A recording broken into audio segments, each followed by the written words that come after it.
Welcome to Fitnosophy, build your body, realize yourself. I'm your host, Gaia Domenici. I have a PhD in philosophy, I'm a certified nutrition and health coach, and a personal trainer in the making.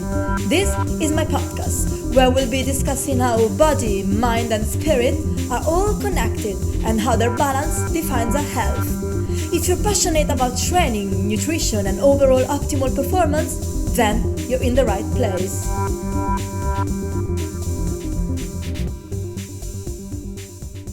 Here we are. Hi Rima, how are you today? I'm well, thank you. Thank you so much for having me today. Thank you so much for coming on the show.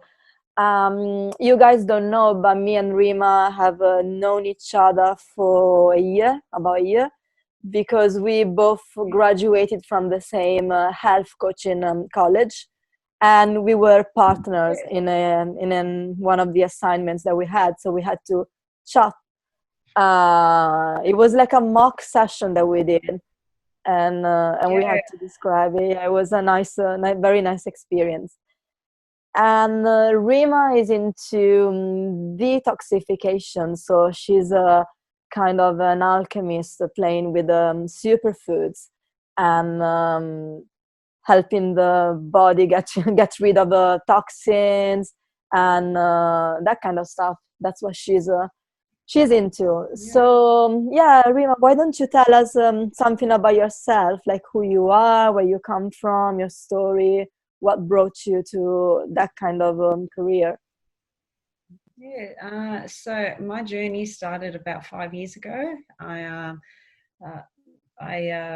was working in corporate, and then actually about 10 years ago now, and I decided to have children, and that was a bit of a struggle.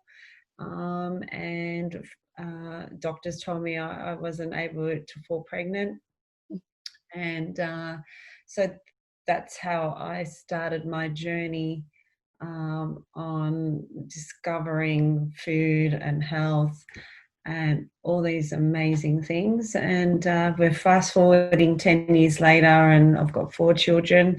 I was so passionate about food and their nutrients and their healing properties and how it can just change the body.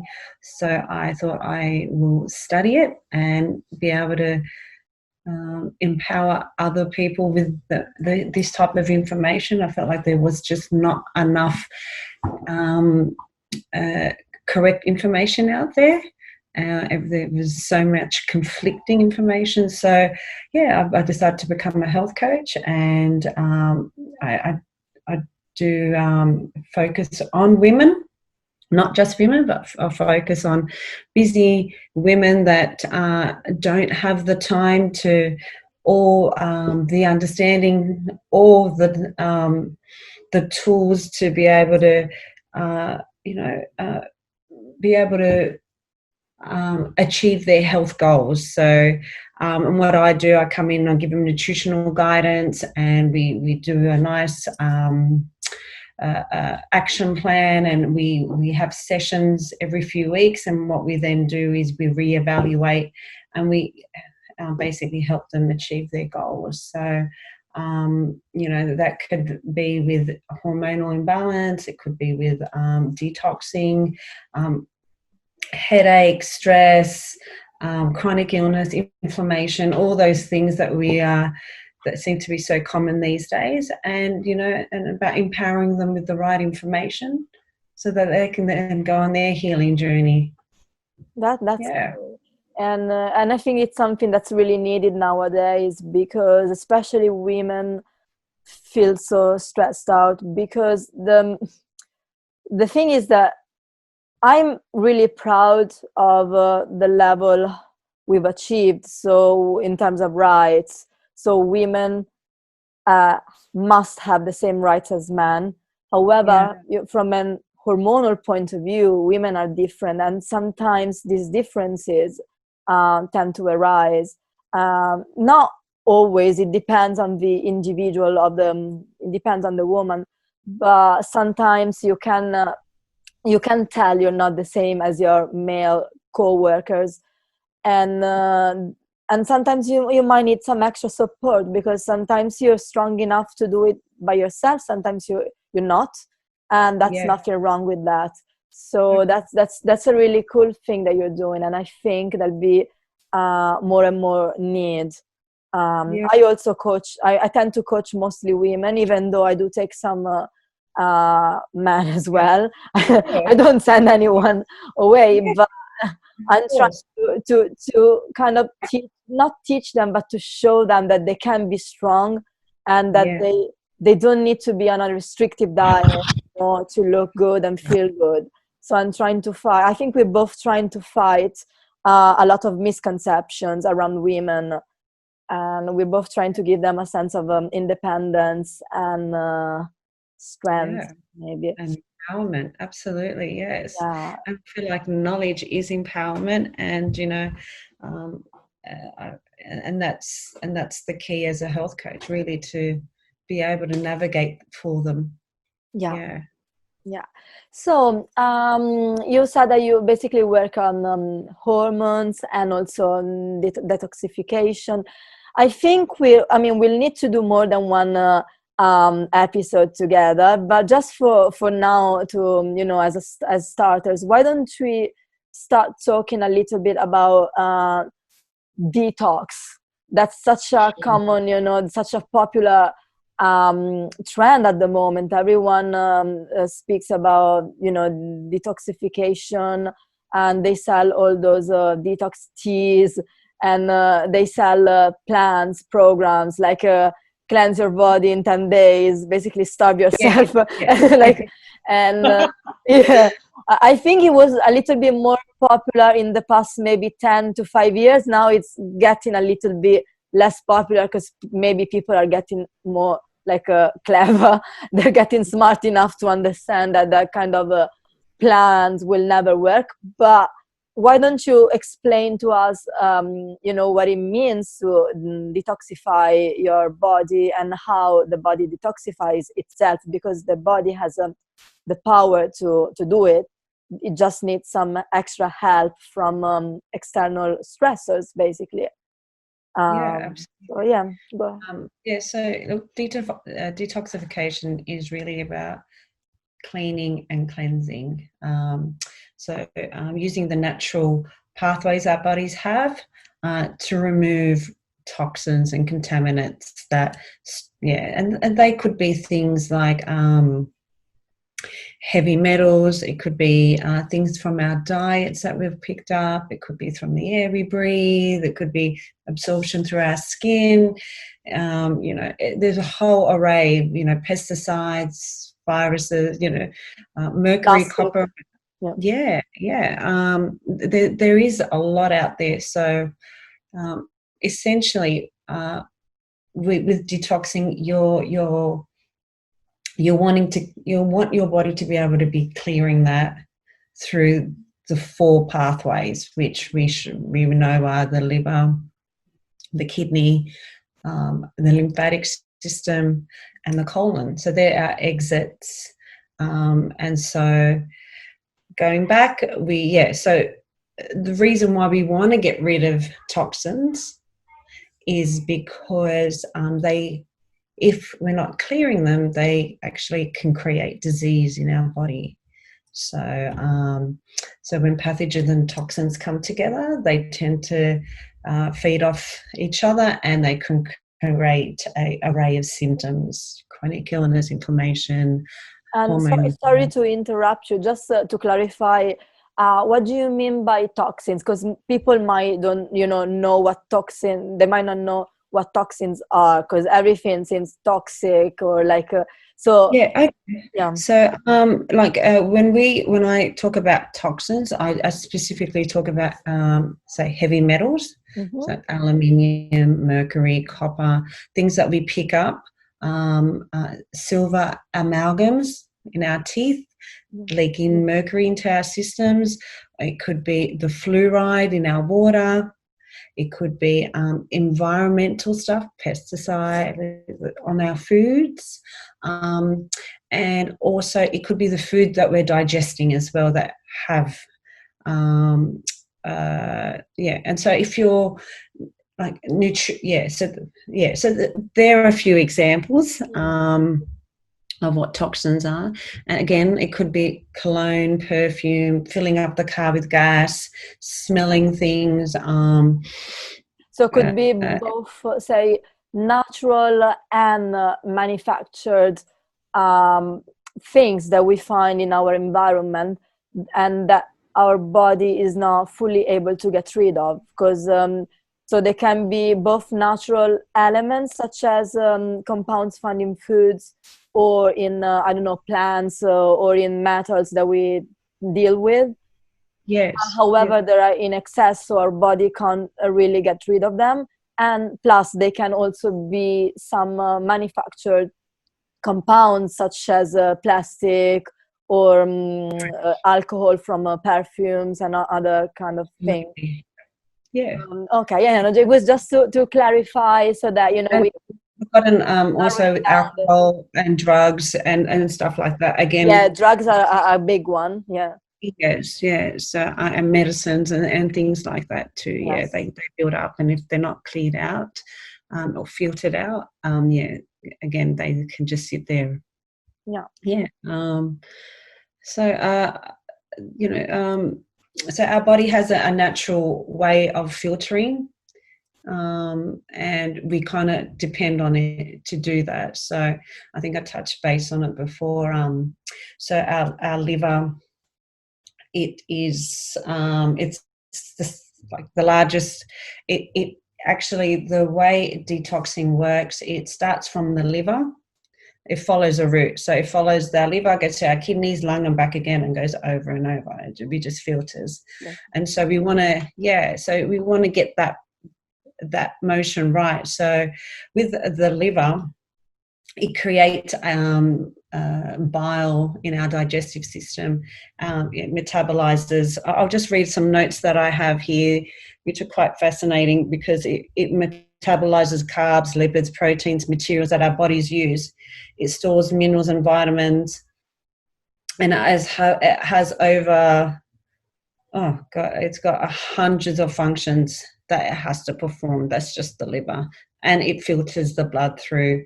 And so its main purpose is to remove potentially toxic substances, so it doesn't reach the rest of the body. Yeah. So it's supposed to filter right there. And then it's supposed like a sponge, like a dense sponge, filtering materials, basically.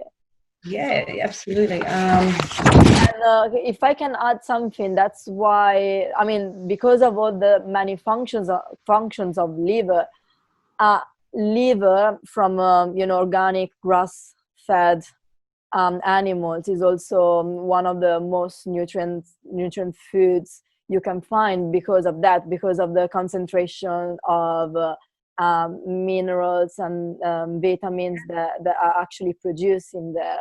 Because sometimes people, they know that liver is good for their health, but they don't know really, they really don't know why. And and also they know why it's good if it's from a naturally, like organically sourced animal, and they don't know why it's so bad if it comes from a factory farmed animal. And that's precisely the reason why, because it's a sponge. So when the cattle are fed wrong food, liver, those livers get plenty of toxins in them, and they can't really fully detoxify. Antibiotics, they're fed, and a lot of them are fattened up, and a lot of them are fed things that aren't natural for them to digest or to actually eat. They just want to fatten them up. Yeah, exactly. And when they eat good food, proper food, like the actual food they're supposed to, then they get, they produce all those micronutrients that are so important for our body too. So that's a very good point. Yeah. And Yeah, absolutely. yeah, so it starts from the liver with all all these Precious many liver with medical its hundreds properties. of functions. Yeah, it's constantly filtering new blood and pushing through. It's excreting toxins. It's also it's connected to our digestive system too. So it's got a lot to do with the gallbladder and the enzymes it But yeah, produces. Yeah, and yeah, it's absolutely. They call it this. It's actually the liver has apparently its own immune system. that's fascinating. It's got its own system, which is different. And I find that should be a topic we could talk about just alone, the liver, how Yeah, let's fascinating. do it. Like the all the Let's talk about magic liver. properties of the liver. Absolutely. Let's do one. Yeah, I think it would be interesting for Yeah. people. So yeah, definitely. So yeah, now this is just an introductory kind of episode to touch on as many topics as we can, and then Yeah.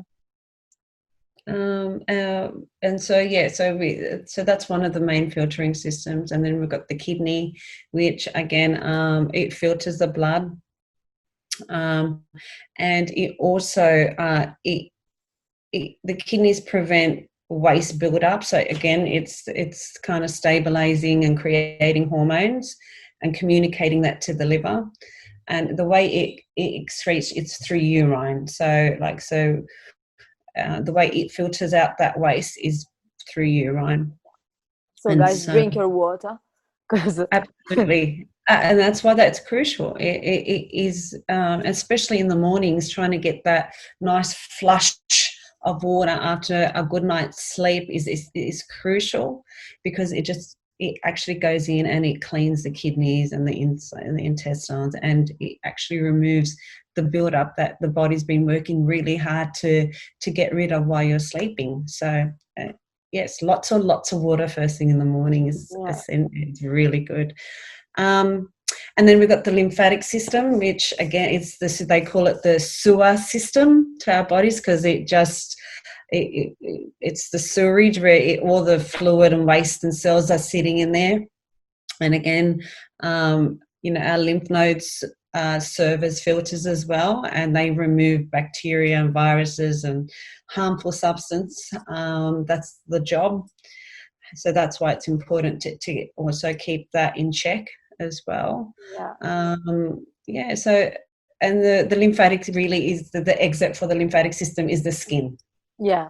Mm. So, Because you sweat, and then you through sweat you, and again, that's important to drink so that you can replenish what you've just sweated out. yeah, So yeah, that's how you get rid of excess toxins too. Yeah, that's yeah, absolutely. And yeah. and then you got the So, lungs. and then yes, we've got the lungs, yes, which I don't have. Yeah, so with the respiratory, yeah, and then colon, Oh the yes, colon, which is yes, the most. I think by again, if you're not clearing or eliminating daily, again, that could be a really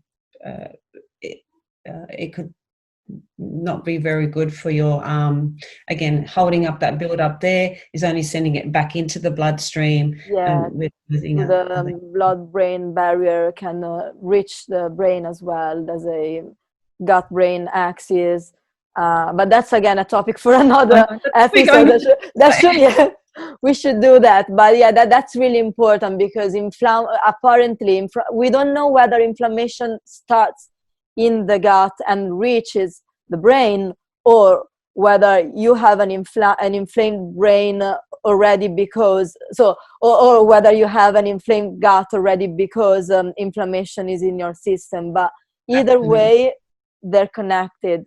And correct. yeah, so that's really important. And I know there are more and more peer-reviewed studies coming up now, because it used to be some kind of a bro science up until, I don't know, 10 maybe years ago. But now there are a lot of studies, so even conventional science is taking the this argument seriously nowadays, and I'm very happy about this because I have IBS. So like, you know, for me, when I was younger and no one would really take my symptoms seriously, and I was like, but I do feel bad, and that would make me so, you know, frustrated, because people were like, yeah, but that's nothing serious, yeah, but it's not a real disease, it's not like, yeah, but I feel bad, like I just feel bad. And now apparently they're actually showing that there's some minor inflammation markers in the gut of IBS sufferers. So the gut is taking all the, you know, attention that it deserves from all perspectives. Absolutely. And and that's a very good topic. And one time we should talk about the gut as well, and all the I love it. yeah, me too. Yeah. It's fascinating because the inflammation really, Yes. if food's not digesting properly, if it's not broken down, I mean, you know, we chew our food, it goes down, we've got stomach enzymes to break down our food, and then it makes its way down, and if we don't have the right bile and the pancreatic, like enzymatic enzymes working hard to get it to break down, and inflammation troubles fast, because there's just one cell wall basically dividing the intestine, like the walls from the bloodstream, so everything can just get through and get into the bloodstream, that's away. right. So that's why we then because then the liver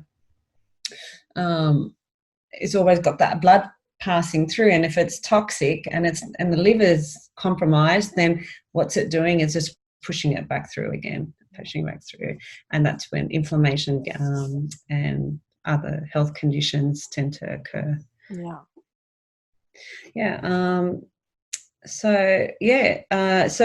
Cleansing and cleaning are essential, absolutely.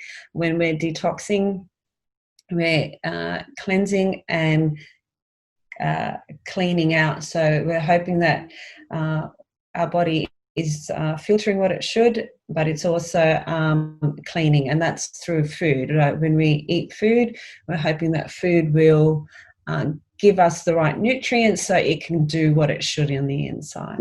Okay, why don't you get a little bit more into this, so in detail? So what do you mean? What's food supposed to do? So we've picked 3 superfoods, and it was really hard to pick 3 superfoods because they are great with the detoxification process. And we've picked spinach. Australians call it coriander. We call it coriander too. We call it coriander as well. And then turmeric, which I know you've really been excited to talk about. Yes. No, because I find so what I find fascinating about turmeric is biochemistry in the body, because but we'll get to it later. And so let's start from number 1. Let's talk spinach.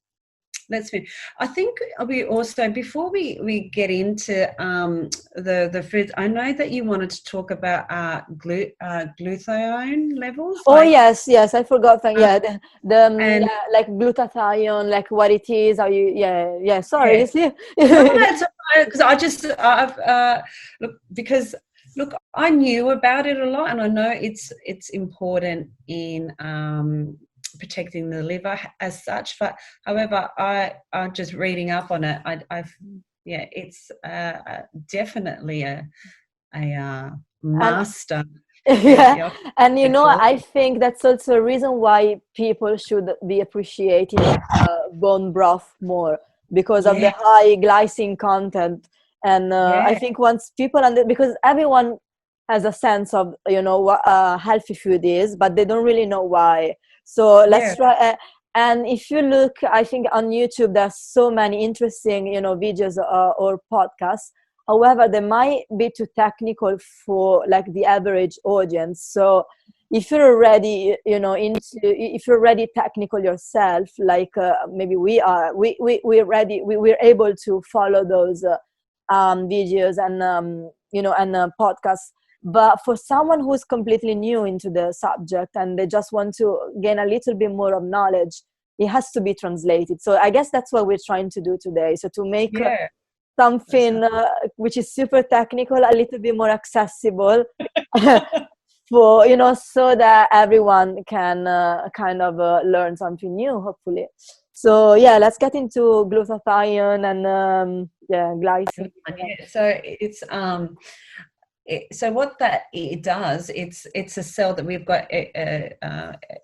It's in every cell. Yeah, so our body produces it, and we, you know, when you have high levels of it, you know, you have glowy skin. You've got, you know, your body detoxifies the way it should. You have a strong heart, brain, and when you tend to have lower levels of it, you know, you end up having, or like, it doesn't mean you end up having, but you become at risk at having heart disease or Alzheimer's and even stroke. So that's how amazing it is in our bodies, and we can get it from beef and organ meats and actually broccoli, spinach, Brussels sprouts, peas. It comes in amounts. However, that can get a bit technical too, because I'm not sure. Yeah, no, but we can mention that, like, you know, there's a different level of bioavailability, conversion rates. So yeah, I think everyone knows that so plant foods can be great for many things, especially for water soluble vitamins and minerals, but they don't get processed as easily as animal foods by our own bodies. So if you're fasting, and you know, in some cultures they have like I think in the Christian Orthodox culture they do like a 1 month vegan fast. So in that 1 month they only eat plant-based food, and it works great for them. So they get all the nutrients they need, they get all the calories, it's just a spiritual practice that they do, and it works. But in the long term, I mean, I can tell this as an ex-vegan, and there are so many other ex-vegans around who can tell the same story. In the long term, plant-based diets might be deficient because not everyone's body is able to process those micronutrients correctly. For some people it might work. I'm not saying that no one should ever be vegan. I do believe there are some there's a small percentage of population who might have very good genetics and might do well on a vegan diet for life. But the truth, and this is just the, like, you know, that's just how it is. I'm not trying to promote an animal-based diet just because as a dogma, because that's just how the body works. For the majority of people, a plant-based diet is not sufficient. That's it. That's simple as that. So yeah, there are some compounds in plants which are great, and we'll talk about that. But the same. But yeah, it's a very interesting topic because, you know, if it's so fascinating because I find that you could go plant-based, but what are you eating? How frequent are you eating? What are you do? And then again, how you supplement. Like yeah, and that's another topic too. That's another topic, So glutathione. I was just having. I was so fascinated with it because it actually I did want to share one of the so what it does, it actually it on a detoxification level, it actually binds the toxins to it, and it takes it away. So it's for me, that's just great, because if your body should be doing what it's doing, it's actually naturally picking up the things in your body that actually shouldn't be there. And again, we spoke about free radicals, drugs, chemicals, heavy metals, such as mercury and lead. And then it excretes out to the pathways that it needs to, which could be the urine, colon, skin. That's great. So if you got good high proper glutathione levels, your body is able to bind to so those tiny molecules those are like compounds, protein. Those tiny proteins just bind to all the toxins in your body and facilitate the process, basically. And glycine, which is found in the bone broth, is one of the amino acids which you find in glutathione. So that's why. And I was saying NAC again, as it works with NAC is the precursor for the glutathione. So I thought that's great because I training NAC's great, but NAC it's a good amino acid so it actually also helps. It helps it as well. It's hard to get it from food. However, you touched base on eating sulfur-rich foods like garlic and onion and vegetables like cabbage and broccoli. It's that they all are good amino, which is actually this is in the body requires it produces high amounts of it when you eat that. So it's already got high concentration levels in the food. However, I think the digestion of it all, I'm not sure if it will ever increase your levels. They suggest, like you said, the bioavailable, like how it's digested and how the body takes it. It does play a big role in that. And again, it depends. It varies from individual to individual. There are people who probably are able to uptake a little bit more, and some people who are less able to it, and there's nothing wrong. I guess we just have to acknowledge that we're all different from each other. And which is why it's so important to stick to individualized eating pattern. So not everyone should be eating the same unless they have a very similar genetics. So, and that's why I'm not fond of calling diets a fad diet, because it's not gonna work. Is it? No, I mean that's a lifestyle that might work for someone. So someone might do well on a keto diet, someone might do well on a vegan diet, someone might do well on a paleo diet. So, and someone might do well on a standard diet too. I mean, I strongly doubt that a standard, like Western diet might be beneficial in the long term, but there might be some people, for whom that kind of lifestyle becomes more sustainable in the, and give them a more balanced life. So even though you might argue, but that's not super healthy. Yes, but you could never put that person on a different diet because of the lifestyle. So everyone is different, and not just in terms of physical, like of genetics, but we all so different in terms of lifestyles and also psychology. And so everything should be accounted for when you design a diet, when you decide to put yourself on a specific diet or lifestyle. So I think everything should be worth considering.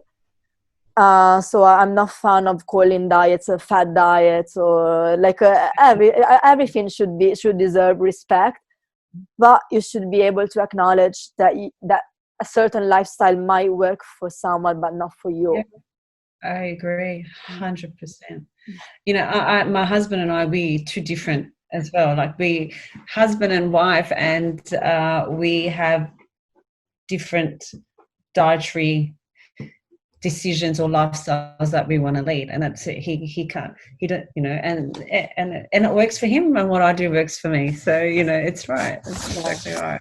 as long as you're healthy and Absolutely. And we have different goals. yeah. So yeah, health goals. Me So and my husband ate different diets for like 14 years basically, because I used to be pescatarian when we started dating. And so for 10 years I was pescatarian, then I went vegan, and for 5 years I was vegan. So eventually I've been eating meat again for only a little bit more than 1 year. But I have to say that this one and something year has been maybe the happiest year of my life. Also because I'm finally able to share the same meals with my husband. isn't that amazing? Yeah, look, it That's does. something, It's yeah. a psychological effect. But that's true. Like, it's like there's no stress. That's not like let's eat two different things. Like, I'm gonna have the vegan option. He's gonna have the meat option. No, Absolutely. we're going for the same one because anyway we share exactly the same lifestyle. We got similar goals. So Yes. and actually I have to say I eat quite a lot for my size. So we we literally share like the same food, like even in terms of portion. Yeah, he might have some extra food like maybe for dinner, Yeah. but usually like we literally eat the same. And that's one of the most I don't know, that's one of the best experiences Absolutely. yeah, in my life. So again, that's a matter of life balance, but also of acknowledging that you might not be able to eat the same food as someone else in your household, but that's fine. Again, you need to prioritize um, Absolutely. your own self basically.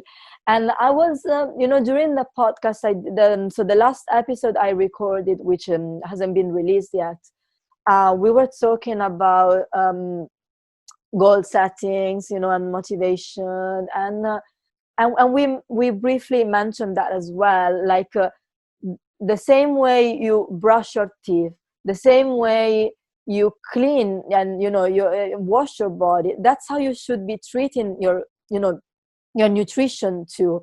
So you should be Yeah. prioritizing your food, what's healthy for your body and for your own uniqueness and everything. And Absolutely. yeah, so it should be I mean, Yeah, absolutely.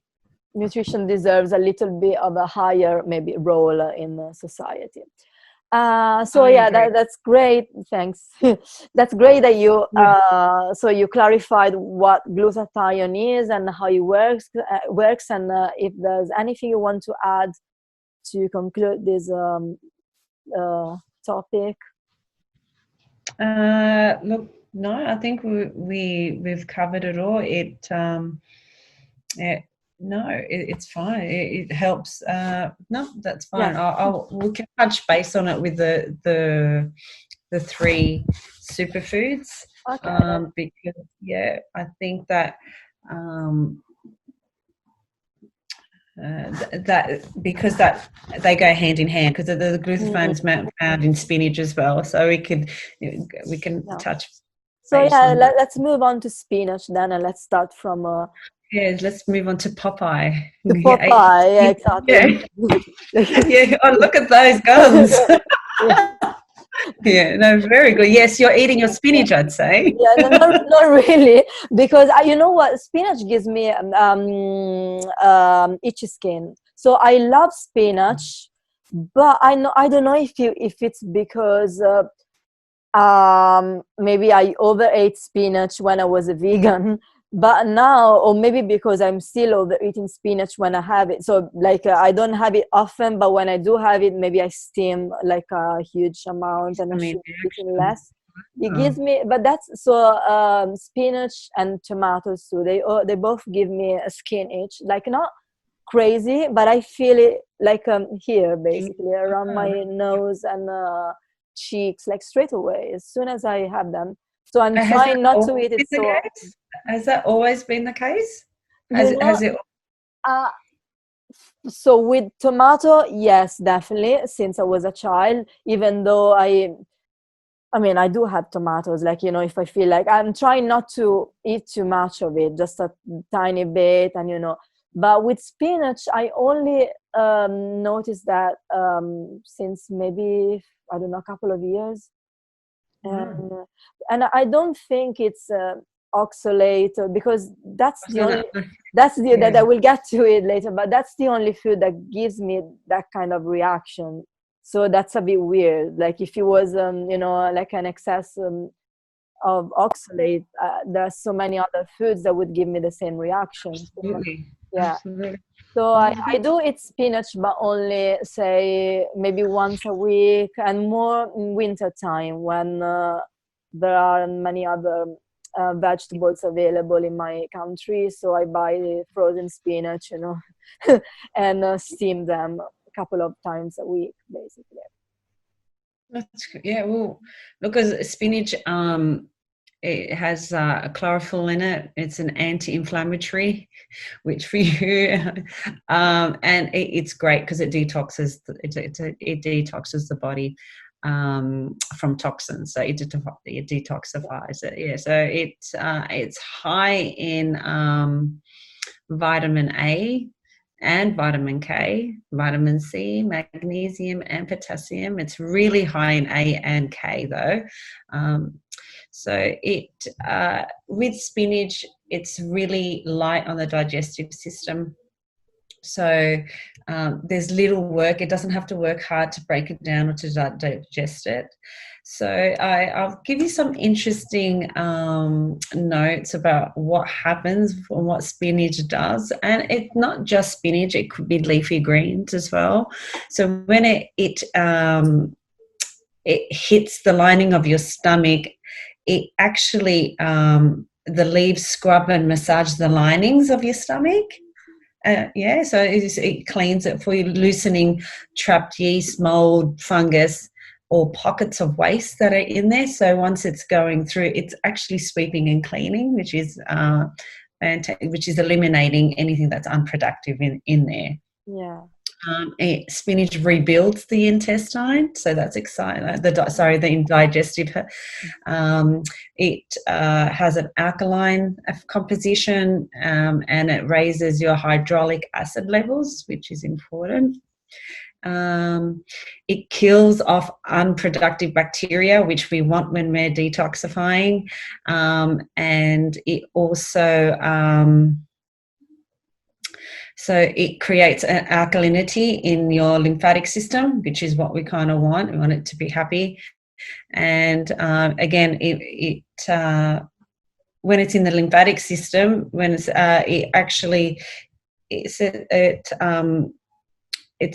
it removes plastics, pesticides, heavy metal pathogens that are entering into those passages. So that's like pretty awesome. So it expels and purges and drains the lymphatic system of these toxins, so it can remain alkaline. Wow.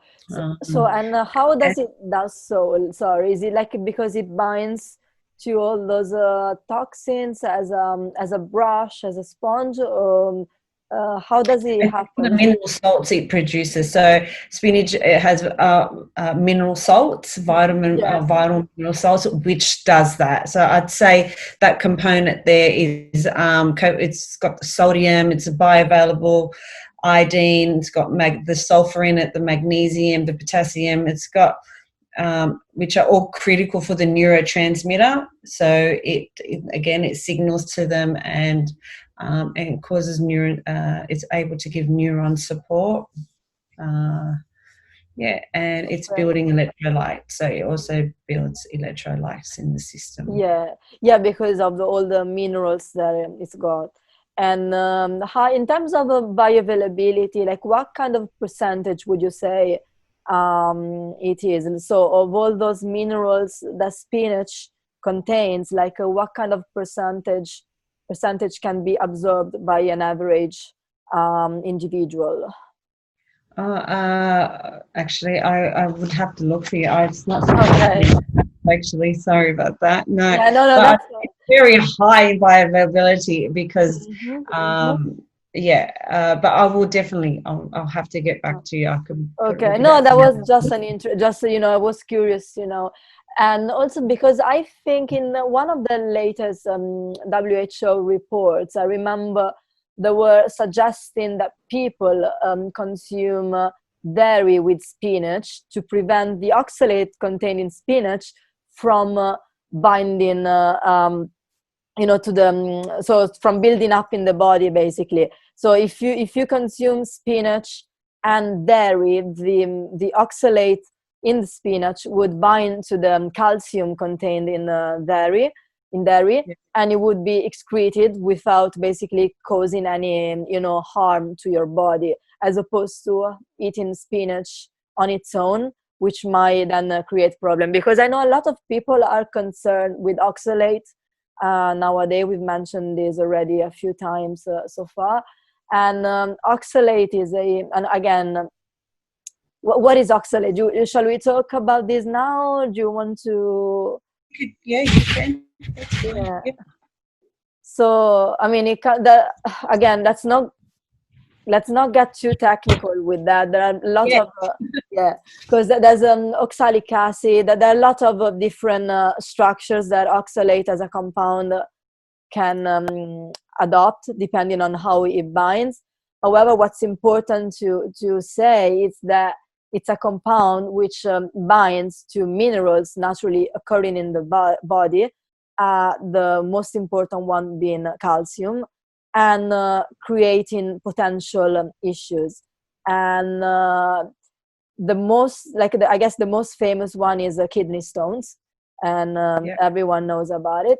But there are other oxalate build up, reactions that can occur in the body, and sometimes they might give you eye issues or skin issues, as I was mentioning earlier. Yeah, you're talking once it's cooked, right? I think in its raw form, it doesn't have that effect. I feel it's once we've put heat to it, I think it oxalates. Is that right? I'm pretty sure. Can be, yeah. I'll have to check, but I know. No, because cooking method also matters, because water retains some part of change structure of some of the compounds. Yeah. So, but I know a lot of people, especially in the carnivore community, there are a lot of people.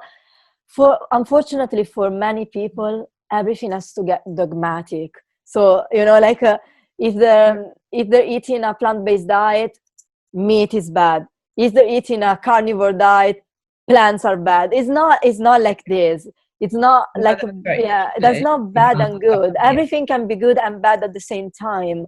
Like obviously, if you overeat spinach, you might end up poisoning yourself with oxalate. But maybe even before reaching that level, you might have starved yourself, because spinach on its own can provide enough nutrients. So that's not, it's basically impossible to get to that level. Yeah, it is impossible. It is. It's definitely a myth. It could never get to that point. However, I don't have the right information here to check with you, but I'll definitely have to get back to you. I know that anything that is cooked, especially, and I know with spinach, however, once it's like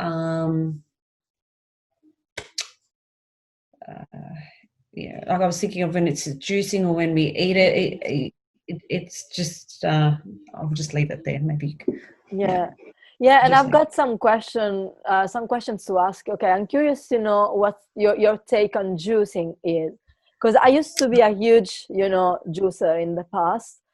Then I think I really overdid with my juicing, so I developed very harsh to sensitivities, and because I was drinking too many juices a day, and also my IBS worsened a lot, so I kind of really cut back juices, and now I only juice whenever I feel like I'm catching a cold, and I'm trying to get it a little bit. I'm trying to take a little bit of a more relaxed approach. So I'm not too, because again, maybe I was being too dogmatic in the past. Yeah, I mean, we all go through our phases, don't we? Absolutely. Like, I went through the carrot juicing phase, and Yeah.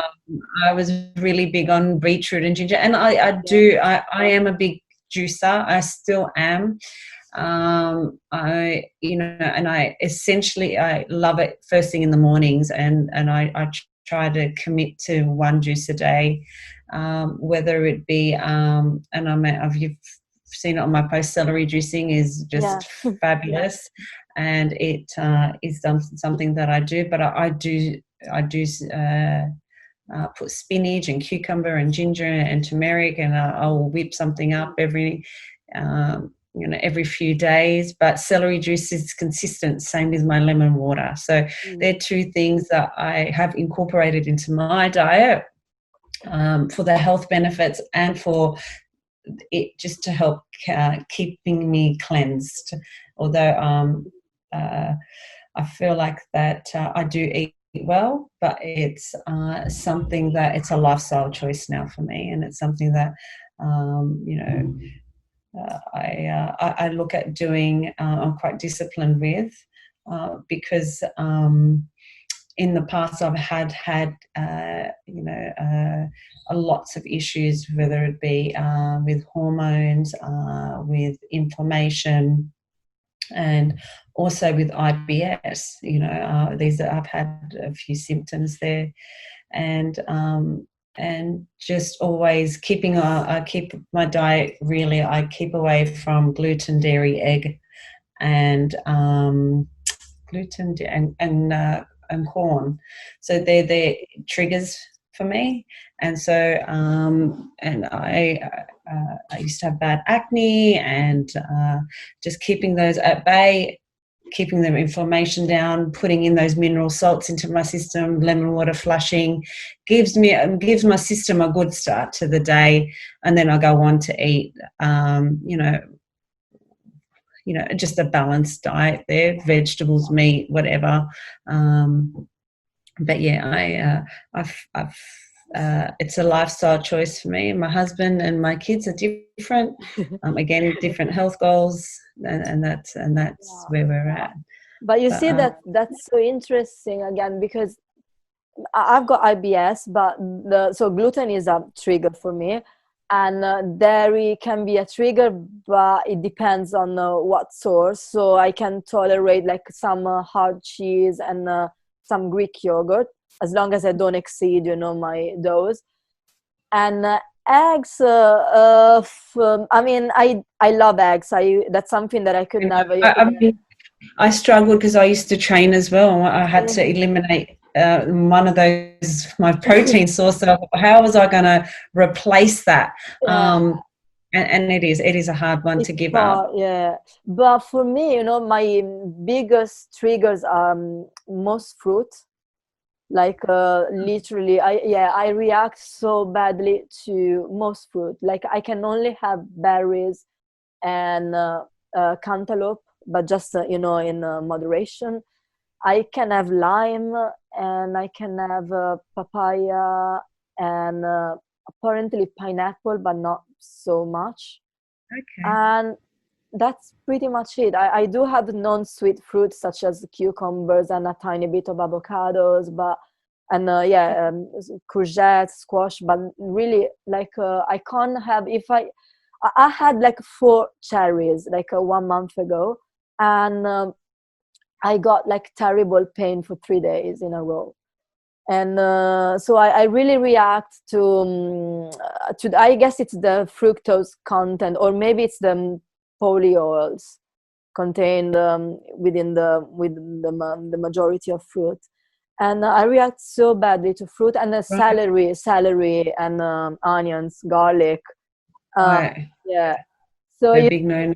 But everyone, because even IBS, that should be another topic, but everyone reacts to a different sugar. Not everyone reacts to the same type of sugar, apparently. So some certain foods can be triggers, and for someone else not. So, So yeah, I mean that's fascinating, you know, how important it is to know your body, to learn, you know, what works and what doesn't. And Yeah, I agree. 100%, 100%. You know, and it fascinates me when you tell me this, because I'm like, fruit is, you know, the minute you eat it, it doesn't even hit your digest. You know, I know, it yeah, fascinates me it to gets me see bloated instantly. it Like gets you bloated, right? Yeah, even ripe yeah. bananas are super bad for me. I can only have green bananas or plantains, but I can't really have ripe bananas.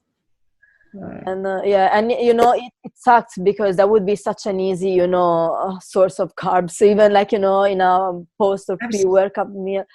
And but I do well on grapes, so sometimes I might have grapes. Yeah. You know, like it depends, but fruit is what affects me the most. Wow. Yeah, Yeah. and I wanted That's to ask you. Oh, sorry, Anna, go ahead. no, no. I'd love to chat to you after about it. Yeah, we That's so, will.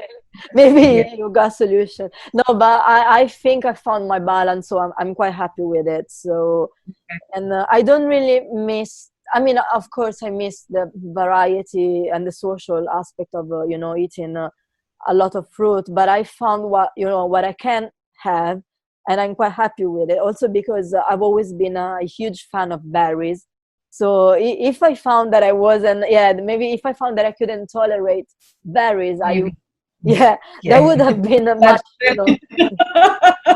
But because I can, yeah, as long as I can have my berries, most of them, I'm okay. That's all. Just don't take away my berries. like can I still have strawberries and blueberries? Yeah, I'm fine with that. That's good. Yeah, But you're done. That's it. it was, Well, they you are know, lovely. I was really into kombucha and and coconut water, and when I Oh, found yeah. out that I couldn't because okay, I don't want to get too technical, but I think you know why. And that was Yeah.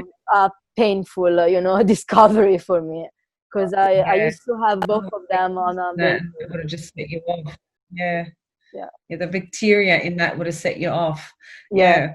That's right. yeah. That's right. So that Oh, was. no, that's awesome. So I wanted Um, to ask you how many times a week you would recommend people, you know, have spinach.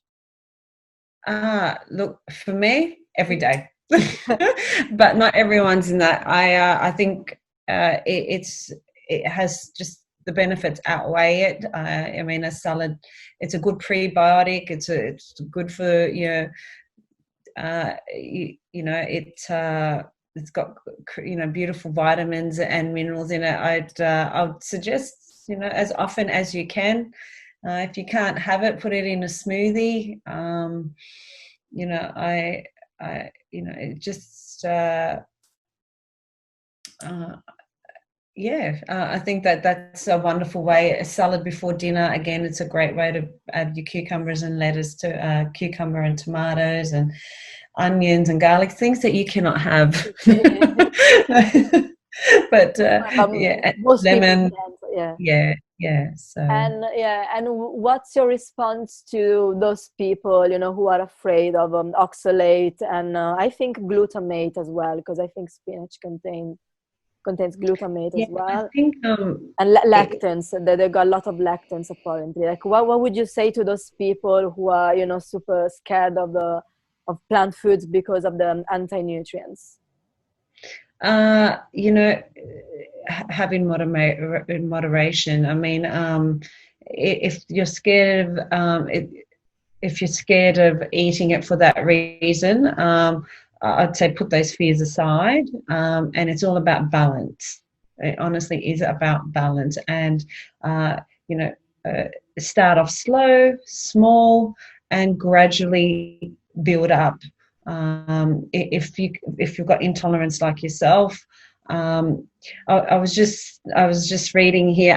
Some it's you know the reason sometimes people get a reaction is that the nerves, their sensitive nerves or the inflammation of the intestinal tracts, that sweeping and that chimney, it actually makes it sensitizes the nerves and it creates a response. I was just reading in my notes here. I knew I had it somewhere. Yeah. Because your nerves and so it's sensitive. However, small amounts, Yeah, and I think as we mentioned earlier, it's not even realistic to poison yourself with those foods unless you have maybe, okay, if you have an autoimmune condition and maybe even a small dose could trigger some reactions. But if you're a completely healthy individual, I don't really think it's even realistic to really poison yourself with because not enough. I mean, the way we evolved, right, as humans, we've kind of become used to living with plants as well. So we developed our own immune system even to deal with the anti-nutrients contained in plants. So no, I mean, I agree with you, everything in moderation, unless you have like a specific condition, which I know some people have. So, we can replace it with something else, of course. Yes. And okay, so shall we move on to number 2, coriander? Yes. So that's interesting because some people, I read that some people love it, some people hate it, and apparently those coriander haters have a special gene that makes them spot a kind of a soapy flavor in coriander, which I think it has, because I taste it too, but I like coriander. I don't mind it. Yeah, because coriander, I've heard the same thing, and the minute it touches the saliva, you can actually taste that odd taste. That and I think and I think I will discuss it. It's in my notes further down here. Why that happens, because coriander is just a phenomenal herb. It's packed with vitamin A, K, C, minerals such as iron, magnesium. And it has more antioxidants than fruits or vegetables, so it's pretty high up there. And for me, why I love it so much, it's a heavy metal detoxifier, so it actually binds to heavy metals and it takes it out. So that's part of that detoxifying process, which is it removes mercury and aluminium. It mobilizes mercury, so it from the brain. So it actually, that's powerful. It's so powerful because it can cross the blood-brain barrier. So it manages to cross over. So that's pretty awesome. So it moves. What can I tell you that's fascinating about it? It is, it's known to support your stomach, your spleen, your adrenals, your pancreas, your bladder. So it's highly beneficial in reducing your bad cholesterol, your good cholesterol. And talking about juicing, if you juice it with celery and apples, it's a healing drink as well. So it can actually aid in healing. And why is that? Like, what does it have when you so apple and celery, the mineral salts in the celery, I'm just going, and with apples or again, apples there's some hydrating, but apples have a high amount of water in them, and if the three they compound. And I should have I should get the correct. I'll get back to you on that, because that would have been really good to let you know. Yeah, that's interesting to know. The mineral salts there. So that's something I should have. And I just wanted to go back a little bit to what antioxidants are, because you just you mentioned that twice. Like, these have got some antioxidants. But so just for, you know, for people to know what antioxidants are and what they do in the body. And also you mentioned earlier free radicals, and I think we should get back to it because people they you know, it's something everyone always hears about, but only a few people know what free radicals are and what antioxidants do, which go hand in hand basically. I think it's got to do with the oxidization. So when we get stressed and you know, the cell gets damaged in any way, we need antioxidants to repair and to renew cell function. So I believe having antioxidants in fruit, it helps remove. It's free radicals are damaging to the cells. Yeah, they're basically like they're byproducts of normal reactions that then take place in the body. And so basically they're just there randomly, like it happens all the time in the body apparently. It's a normal, you know, just you have a chemical reaction, and then you have your starting elements, you have the final one, and then you have some byproducts. So electrons need to be donated by antioxidants to bind to the oxygen so to the oxygen atoms, which come out as a result of the of chemical reactions. So you have like those ions, and they need an electron to become to go back in balance. So they because they're ions, they're positive oxygen ions, so they need an electron to go back to the neutral charge. And and so antioxidants donate these electrons to the which can bind the oxygen ion. So the oxygen become neutralized again, and it doesn't cause any damage to the body anymore.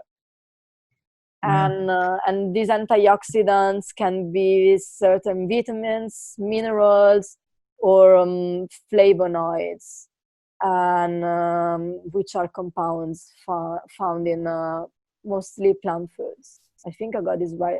I got it right this time. Wow. Yeah, that's pretty awesome.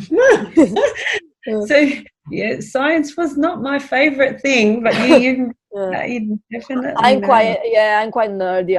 I'm into science, so I like that part. And so because people know about the existence of antioxidants, and they know about the existence of free radicals, but what they don't know is that free radicals are produced in the body on a regular basis. And yes, it's true that if those ions circulate in the body, they might cause further reactions, which might even lead to cancer and all kind of disease, because of the same reason. They can bind as long as so unless they get neutralized, they can bind to other molecules in the body. And so those antioxidants donate electrons basically to neutralize the charge, like to neutralize these ions and have them go back to their neutral charge. And so that's why antioxidants are important, but they're even more important nowadays because of pollution and because of our stressors, which are much more than back in the days, because now we've got a lot of psychological pressure, which we didn't have, because we used to be stressed out about, I don't know, animals,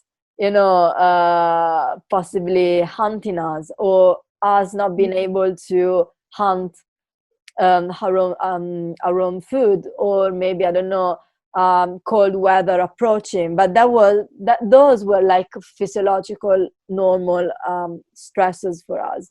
Now we get foreign stresses from the environment, from the toxins that you mentioned at the beginning, so plastic, aluminium, all heavy metals and compounds, and psychological stresses too, because we deal with a lot of pressure which we're not supposed to. So am I gonna lose my job? Am I gonna, I don't know, is my relationship ending soon? Are my kids happy? And but we're not like the way our bodies are designed. It's not meant to be exposed to those stresses, basically. Yeah. Well, it's crucial to be able to eat well, to give our bodies what it needs to get our nervous system, our adrenals, our because we've got our own if you call it fire extinguishers in our system. When it says there's an inflammatory response, it knows that it can extinguish that. However, if it gets tired or stressed, or if we're not getting enough nutrients and all these external things are happening, that there's a breakdown, and that breakdown, So coriander is super powerful, apparently, for when it comes to fighting free radicals, and so donating electrons and all of these things. And because it's packed with all the minerals and vitamins that you mentioned, which can act as antioxidants in our body. So, and then what more could you say about coriander? Look at the salts of the so I mentioned earlier on, it can travel past the blood-brain barrier. That's so cool. All right, and it's the mineral salts and the sodium and the potassium, the chloride, which bound the potential photochemicals, so potent photochemicals. So it is able to travel through your bloodstream, your lymphs, your spinal fluid.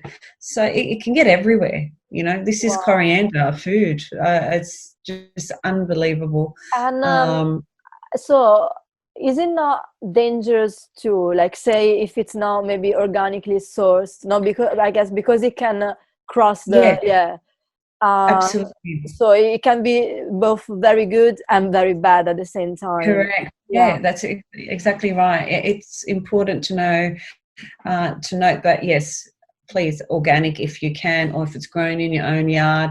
Otherwise, it needs to be cleaned very well.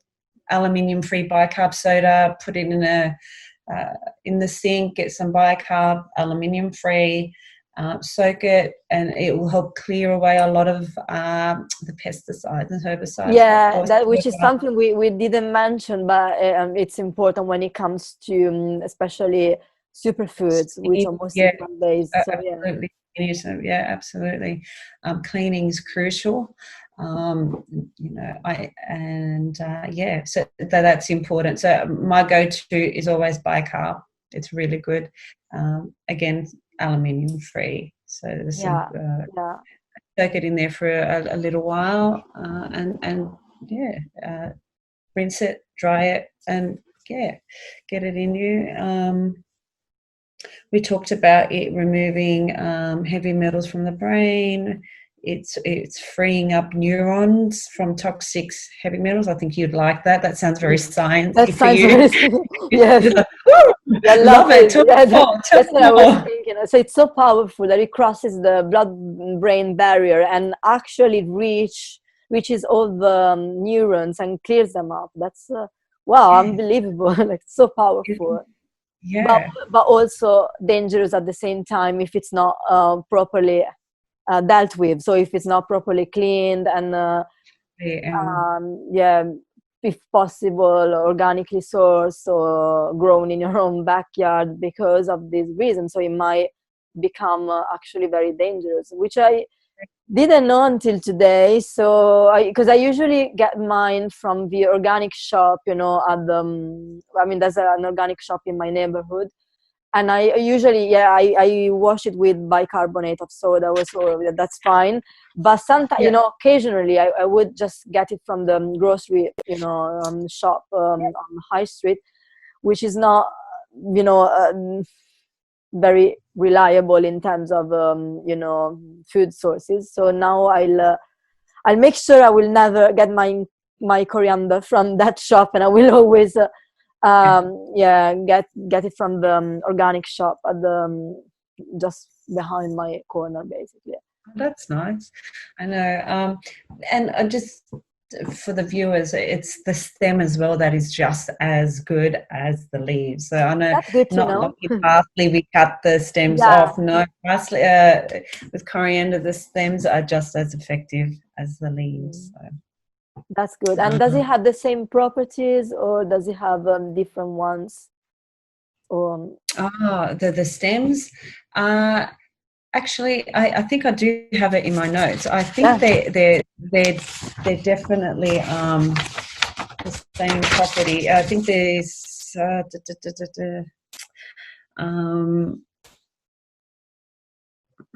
I'd say look, I don't have it in my notes. That's okay. It was just. But again, I'll send you a little thing. I've got 3 things noted that I'll get back to you on. Yeah, so you can add them to the show notes, so for people to know. Yeah, absolutely. Thanks a lot. That's so interesting. And and I think you would say, I think you would give people the same answer that you did before, when someone's concerned about the anti-nutrients contained in those foods, because especially when it comes to coriander, you only need a very tiny little amounts, even less than spinach, because I don't know of anyone eating huge amounts of coriander.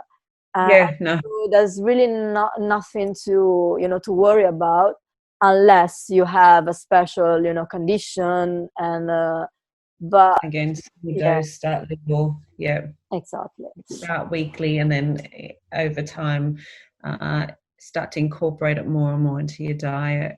And see, because also sometimes, even though, some people have an autoimmune disease, and for this reason they go on an elimination diet, which is a great thing, but then they never reincorporate any of the foods, because they say because they will all eventually trigger my symptoms. But some of them might, but it might not be the case that all of them foods will trigger your symptoms. So it's always a good idea to monitor yourself and slowly keep reintroducing them one by one, and allowing yourself to work with. Also, kinesiologists are great.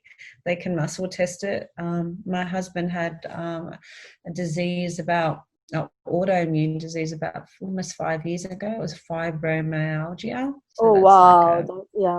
That's a painful one. He was bedridden. He couldn't move.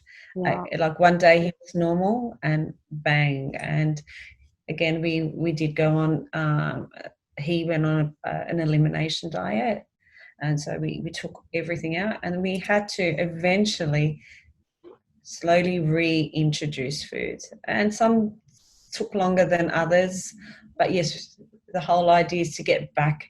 And obviously his diet has changed dramatically. He's aware of his triggers. He's aware of what inflames the body. He awares that, of all the toxins and things and foods and whatever that he was putting into his body. He's more aware and awakened to it. So that's, again, which is always a positive thing. Just becoming more aware. It's always something. Absolutely. We all, So food is fascinating because, he was on a pretty good, he was training, he was eating clean. So he thought, however, there were certain foods and stresses in his life that triggered. And there's things that we don't talk about now, but like rooted, there's emotional pain, sometimes then there's an external pain, there's an internal pain. And so he had to deal with maybe the internal as well as the external. So that goes into the whole of healing and detoxing as well. Yeah, which again, some people neglect or maybe don't think about. But as we said before, uh, we're wholes. We're like individuals. Like we're not just the biochemistry taking place within our blood cells or organ tissues. We're more than that. We're relationships. We're emotions. We Absolutely. Yeah, we constantly interact with other people and with the environment. It's an interaction system. It's not just a closed, circuit with all like those nice, fascinating reactions taking place. I wish it was that simple, but it's not. Oh, it only is. Yeah.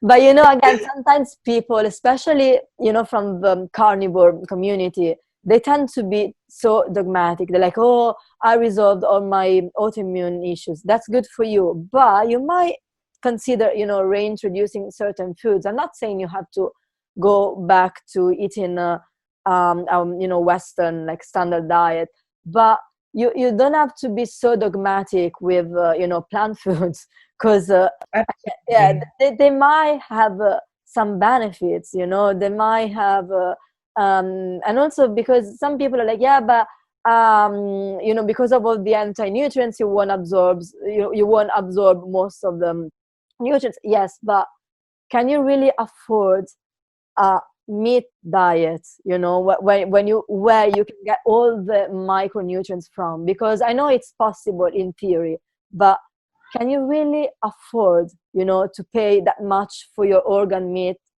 so often during the week, and from reliable sources, and and so on, and so forth? Like isn't wouldn't it be just easier to have a smoothie from time to time, or to have some, no, but like also when you go out with your friends, and like don't you Absolutely. want to enjoy life a little bit more? It's And life I balance. Just trying remember. to find about the stem and the celery. It doesn't say. It's an interesting question. I would like to know that myself. Anyway, Anyway, yeah, maybe you'll find it somewhere else. I guess you got yeah. source It's a good enough question. sources. Yeah, I've got a few. So I've got the world's healthiest book in front of me. That's my go-to for everything. It's a fantastic book.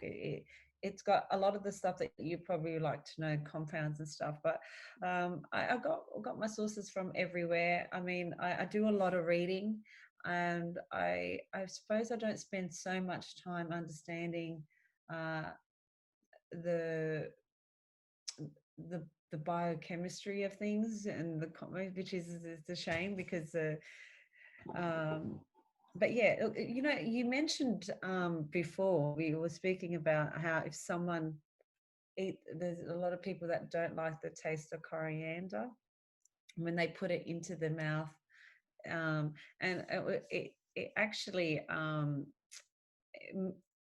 I'll read you what it says here, and it's probably good for viewers to see what corrosion means. That there's a toxic runoff which makes its way to a person's lymphatic system and saliva. The moment cilantro or coriander makes contact with the mouth, its photochemicals start to bind onto any oxidative runoff of, say, toxins, right? They encounter. So if there's a lot of debris in the person's saliva, it can taste like a harsh sensation. That sounds So, disgusting. Like sounds like yeah.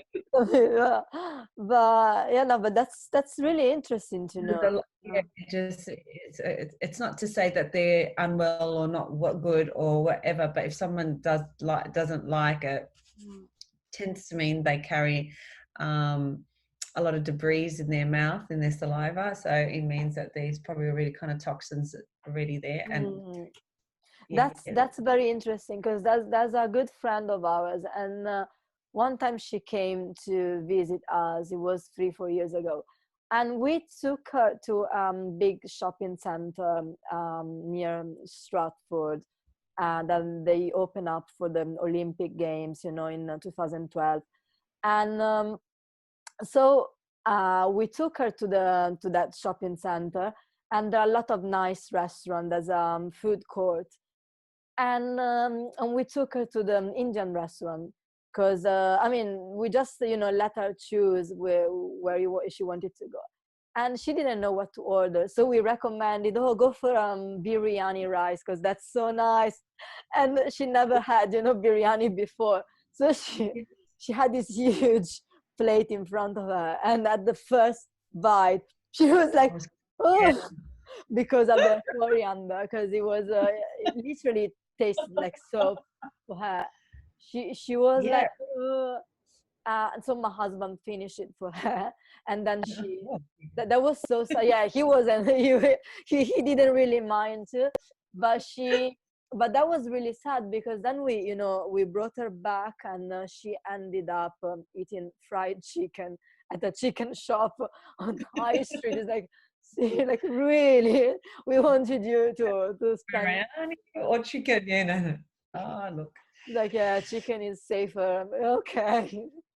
But that's interesting to know. So I let her know that maybe she's got some toxins in her. I think, and I think the thing there also is starting off small again, starting off little by little, getting the body used to it gradually.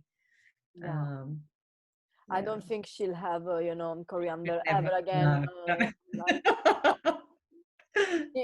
She still jokes about it. Like, from time to time, she sends me pictures when she sees coriander, somewhere.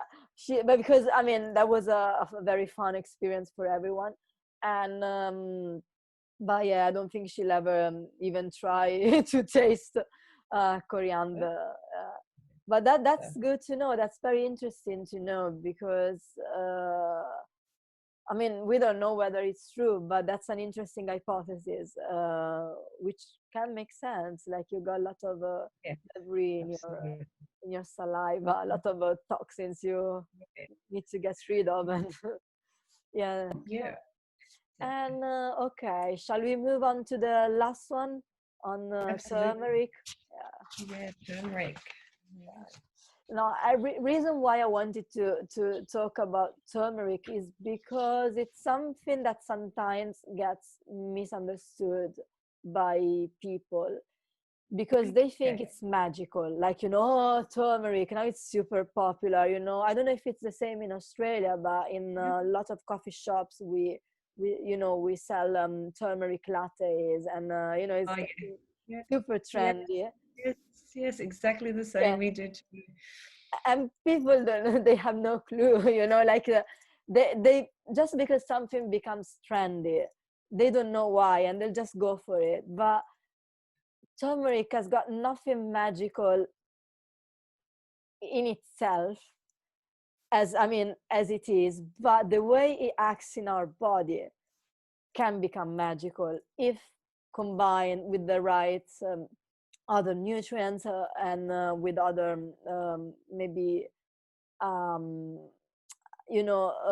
if taken in adequate amounts, and in the proper way.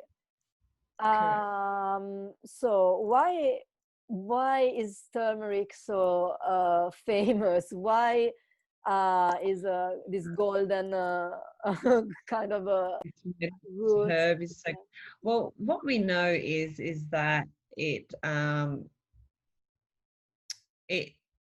has bioactive compounds which have medicinal properties. It's got a powerful anti-inflammatory effect. Again, we can talk about that in doses, and you need to take it. It's got curcumin, which is what is the actual compound that really does the most work in the body. It does. So if you've got inflammation or pain or nerve joints, it assists in reducing that.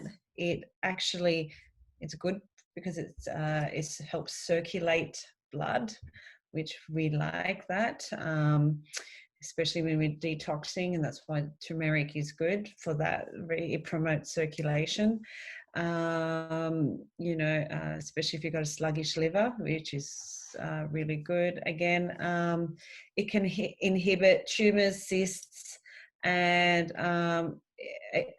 again, toxic heavy metals, one of my favorite. Yeah, he's got the ability to extract. It's the curcumin that has the ability to do that.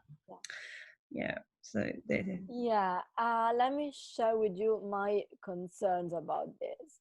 So, and Go. it's not, yeah, no, it's not a concern. The problem that I have concerns the, again, scarce bioavailability of, of curcumin.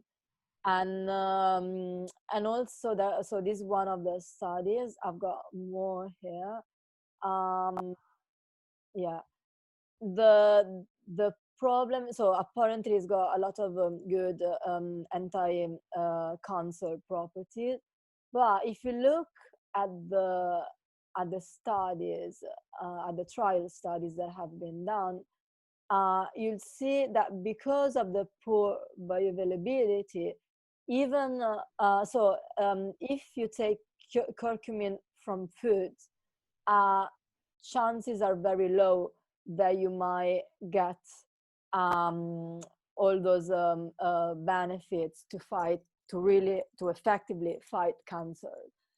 However, in some of the studies that I briefly showed, they mentioned that there are kind of hacks, kind of tricks that you can use to enhance those properties, such as having turmeric with pepper and other things, because apparently if you only have turmeric on its own, it just gets excreted by the body. It doesn't have any, it doesn't remain and doesn't seem to have to trigger any reaction in the body, which then starts detoxifying process. So you always need to have turmeric with pepper and or with something else. And I couldn't find the reference. Now I'll ask you to tell me more about this, but I couldn't find. I just wanted to briefly finish this kind of objection that I had. I couldn't find the reference for it, but I've heard that basically what the reaction that is caused by the combination of turmeric and pepper in the body, again, is kind of a stressor for the body. So it's just so basically it's not turmeric and pepper doing anything particular for the body. It's just them triggering some other reactions in the body. So I just wanted, if you can just say something more on this. I don't know how much you know about this, but tell me all you know about turmeric, basically. I'll do my best. Look, I do have a study in front of me. They did do on rats. So what they did, they exposed rats to mercury.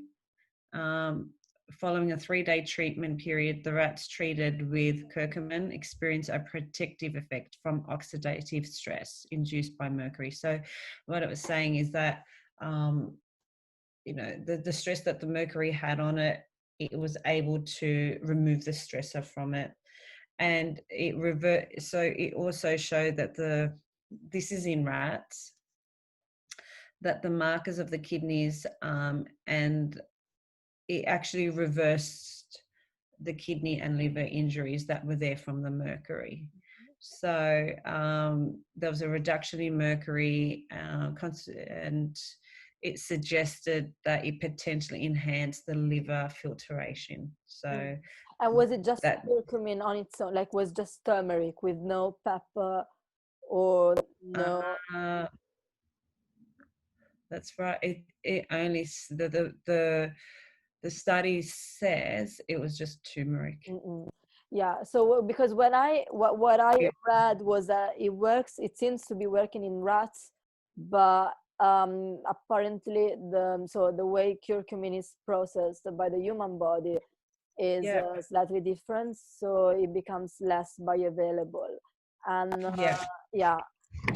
for this reason. No, I mean, even though I do think it's got all those exciting inflammatory properties, I also think that sometimes it gets misunderstood or overrated, because there's nothing magical in just consuming turmeric on its own. It's not, like, it's not just eating, it's not like you eat turmeric and you will heal, from all of your diseases or anything you've got. So how is that we need pepper or fatty foods in our diet to make it more effective? Yeah, the absorption of it into the bloodstream. Yeah, that's right. So turmeric, it's the body struggles to make use of turmeric by itself without the help of the bioavailability enhancers such as pepperine, black pepper, or it is significantly, it increases the absorption rate of turmeric. So you do have to have a huge amount. I mean, you having it in the powder, I think they were saying, is that there's only 3% of curcumin in it. It's a really small amount. And so, taking it as a supplement is ideal to get the benefit. I know some people do, yeah. And it does to say at least have to have at least 150 to 250 grams of it, milligrams. That's a lot of it. 150 a real grams positive effect of turmeric of curcumin. Curcumin. So it would translate into like 3 times the amount of turmeric, or not even more. So it's it's a lot. So basically, if you only consume turmeric from food, you would have to eat like I don't know, like a bowl, like a tiny bowl of it. That's I'm having my daily turmeric. This is a very interesting point. Sorry, go ahead. No, I was just going to say, look, it just seems like there's no consistent evidence. There's so many conflicting, even with when I was researching, there was never enough evidence to say is turmeric good for you? It appears to be. And so the thing is that again, anything plant-based or anything from the ground, anything that, because this topic is essentially about superfoods, and superfoods, whenever you look it up, turmeric is definitely up there, isn't it? It's always up there. But it seems to be there's no enough evidence to suggest that.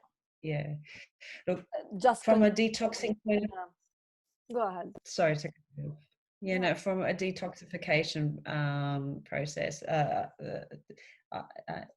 I love it because it helps the liver circulate blood, and it promotes blood and circulation. So anything that does that is and you don't need much of it, right? Like for that effect, for that particular effect, you don't really need tons of turmeric, because it does improve circulation even if in small amounts. So it's just to get the full anti-inflammatory benefits that you need to overconsume turmeric. Absolutely. Correct. Okay. So it's still good to have some turmeric. Absolutely. Okay. And combining it with others, I think, also enhance its properties as well. I know that having it with ginger. And ginger and turmeric, they work very well off each other. They react very well. Again, I don't have the science to back me up on that one, because I was gonna ask. Oh, you ready? I was like, oh no! Tell me more. No, but No, the thing is, if you look at the science of everything, it really gets super complex. So it would be like a topic for, like a subject for another podcast. But like each of them would be separate subjects. Like turmeric and ginger, or I don't know, spinach and or Yeah. oxalate, or it would be just like as broad as one entire episode. So yeah. So Yeah. you would still recommend that people consume turmeric for the uh, for the blood circulation and enhancing property, basically. Yeah, absolutely, absolutely. And Um, yeah, so why don't you, like, I don't know, if I was a client coming for a detox plan, what kind of meal plan or like recipes would you advise that I uh, follow? First of all, it's a bit it's so general. I have to really understand what the person's history, understand what the person's currently eating, and what they're trying to achieve by detoxing. So, I mean, is it for healing? Are we doing it to get rid of a symptom or a condition? So, there's different avenues and different approaches. So, um, my suggestion would always be, say if you came for healing and you said, Rima, you know, I, I, I I'm always sick, and I'm ready to try something new. I feel like I need a cleanse, and I need to, I've got a thyroid issue and I'm not sure what to do. I'm seeing a doctor, a practitioner, and I'm eating clean already. So I'll get her understanding of what she's currently eating, and depending how much ready for change she is, or what her level of commitment is, because it could be quite simple, or we could get aggressive. So um, I would always tend to start incorporating healing foods, detoxifying foods into the diet slowly. Make sure there's no reactions, or things like maybe she doesn't like coriander.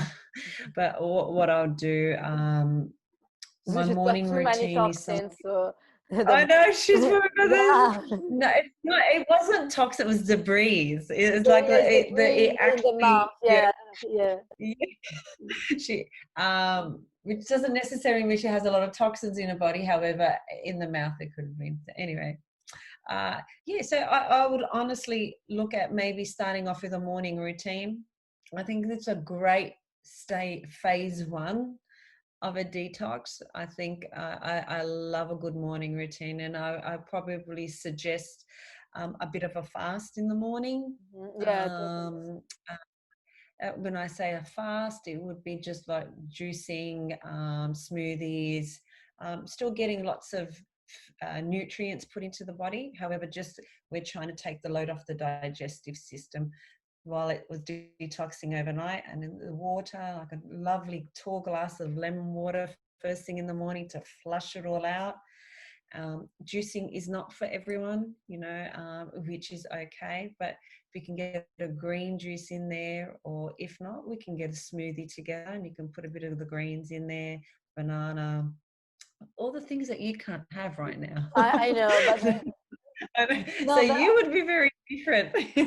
I think that's because I was into I was fascinated, with the detox world, and I think I just made the mistake of overdoing, so I became overly sensitive, and now I can reintroduce most of The those. whole idea of detoxing the body is because the body is currently in a deficient state. And so Mm, what we're trying to do is we're trying to clean it out so the body can start, remove all the troublemakers so the body can do what it's designed to do. And essentially, if we're eating and our body's just not absorbing, well, then there's a problem. And yeah, so what we're aiming to do is to eat, and so the body can digest and send those nutrients to the correct places, rather than going down through the colon and that's exiting that way. Where that's right. So as a health coach, I'm not a practitioner. All I can do is suggest and work with the client, create something that's going to work, and is achievable. And so, and that would be, I'd have to sit down, and yeah, have yeah. a chat. But the morning routines are my favorite way to get a good head start to the day. And I think it sets the tone for the day as well. Yeah, no, I agree.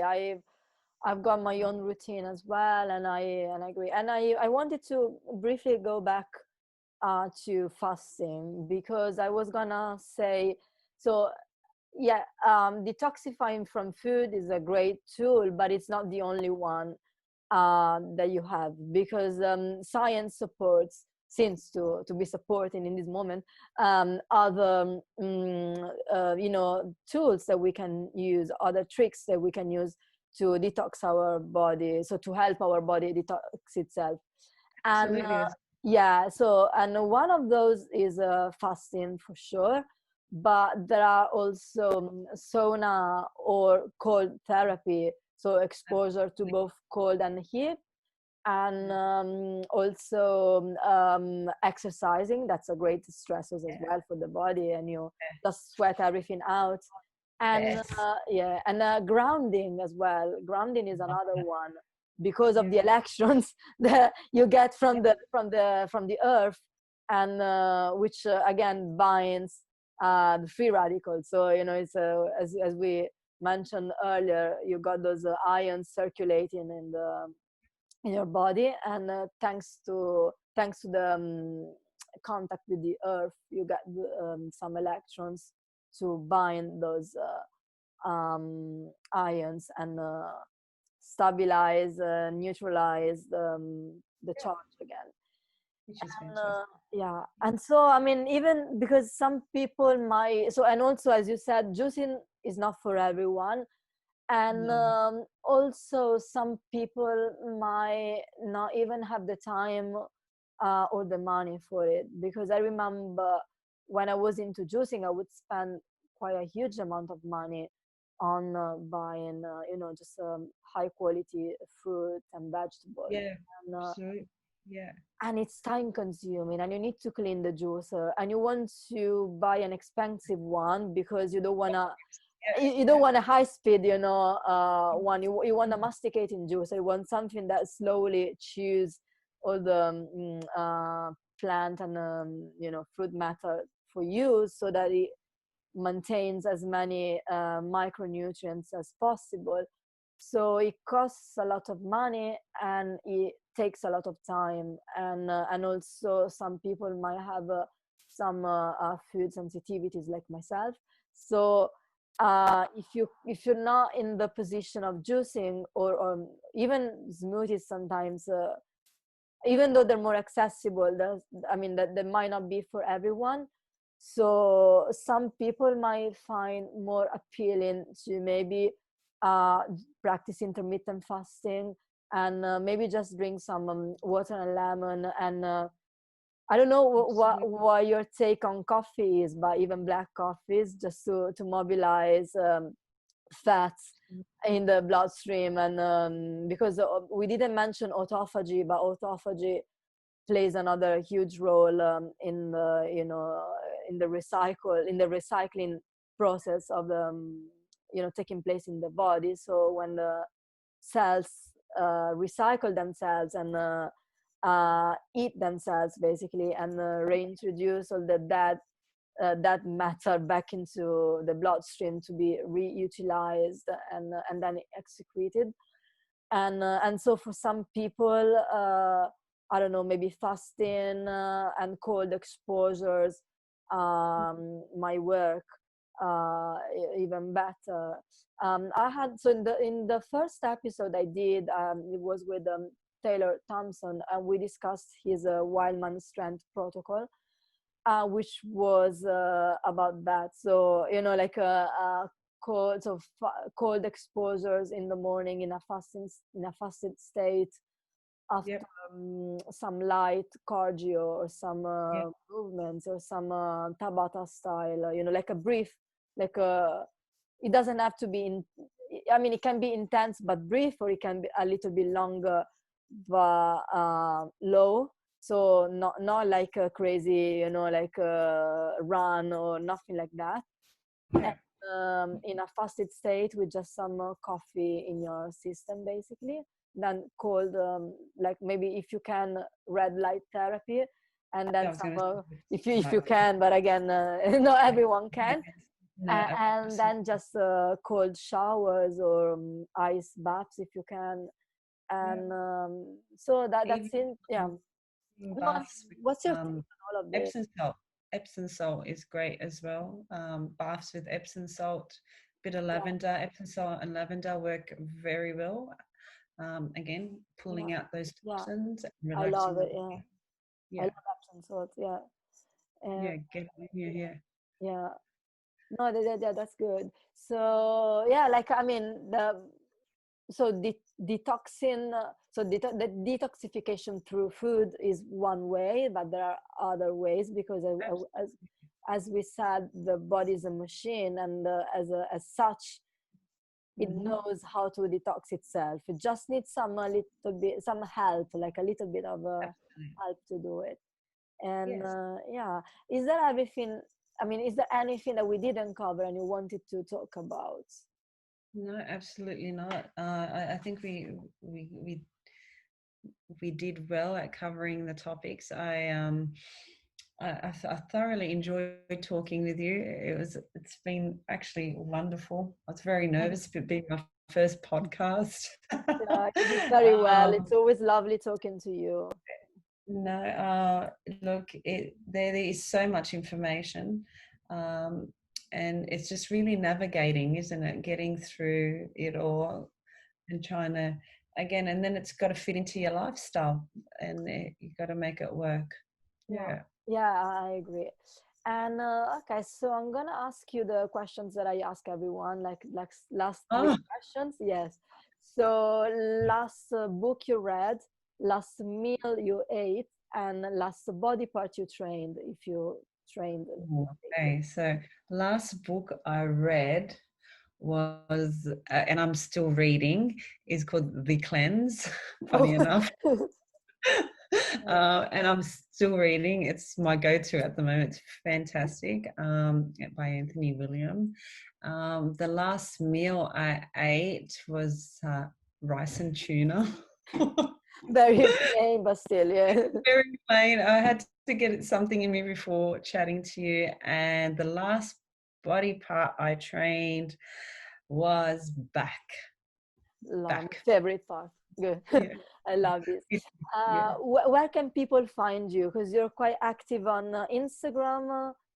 Yes, just starting. So I am on Instagram on Be Empowered Health, and working my way through social media. I do have a website up, and it's got my programs in there, and it's got a bunch of information as well. So that's www.beempowered.com.au, and I do have a Facebook page, which I'm just working on at the moment. So, that's very cool. I'll put everything in the show notes as well, so if people want, they can just click on the link, and they'll access your pages. Thank you so much for coming on the show. It's always really, really lovely talking to you, and we need to do at least one more podcast on I mean, at least one. I would say at least 3 more. Like one on I absolutely. It's you. You just make it a pleasure to talk to. You're wonderful, wonderful to talk to, and I can't wait to come back. Yeah, sure. Can't wait to have you back. And thank you. Good night, because it's quite late in Australia, isn't it? It's 10 o'clock here. 10 o'clock. Yeah. Thanks again for having me. We'll check in soon. Yes. Yeah, we will definitely. Thank you.